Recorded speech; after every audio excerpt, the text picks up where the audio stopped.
Harambee! Shamata harambee!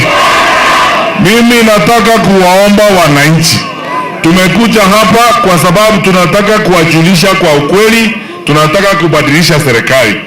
Sisi katika chama cha Jubilee tukiongozwa na Mheshimiwa Uhuru Kenyatta, tunataka kurudisha serikali, turudishe ile miradi ilikuwa mzuri kama Linda Mama, free primary education na free day secondary education. Si mnajua nilikuwa na surura hapo wakati nilikuwa Minister for Education.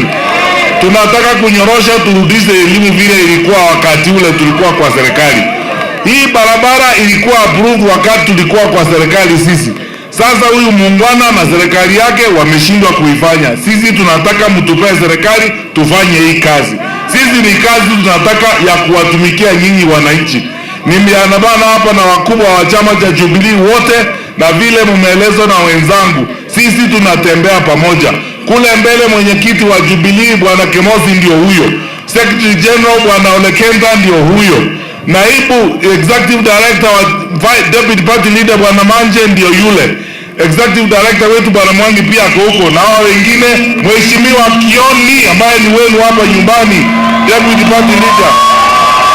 Haya, huyu Karo Nduta ambaye ni candidate wetu wa women rep, Bwana Kinuthia ambaye ni deputy secretary general, na mwisho huyu mzee wenu, mzee wa kazi mnamjua, Bwana Kimemia ambaye alikuwa gavana wenu. Asalimu tu hivi aende. Haya, Shamata oye! Oye Shamata! Nitoa shukrani kwa Rigathi kuongoza hii msafara na pia unit yetu ya coalition hii, na pia nitoa shukrani kwa kiongozi ambaye tuko naye Mheshimiwa Matiang'i. Hizi barabara mmeona approval zote za cabinet, hizi kilomita 400 za lami Nyandarua County ambazo pia Mheshimiwa Rigathi alikuja akadopt kwa serikali yao kabla hajafukuzwa.